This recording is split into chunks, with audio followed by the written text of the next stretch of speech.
ਬੰਦਾ ਕੌਣ ਕਿਸੇ ਨੂੰ ਕੁਝ ਦੇ ਸਕਦਾ ਹੈ, ਇੱਕ ਸਿਰਫ ਦੁਆ ਕਰ ਸਕਦਾ ਹੈ। ਹੋਵੇ ਸੱਜਣ ਤੇ ਸੱਜਣ ਦੇ ਰੂਪ ਅੰਦਰ, ਸਾਰੀ ਉਮਰ ਵਫਾ ਕਰ ਸਕਦਾ ਹੈ। ਹੋਵੇ ਸੱਜਣ ਤੇ ਸੱਜਣ ਦੇ ਰੂਪ ਅੰਦਰ, ਸਾਰੀ ਉਮਰ ਵਫਾ ਕਰ ਸਕਦਾ ਹੈ।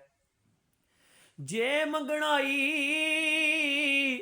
ਫਿਰ ਰੱਬ ਤੂੰ ਮੰਗ, ਜਿਹੜਾ ਅਸਲ ਅਤਾ ਕਰ ਸਕਦਾ ਹੈ।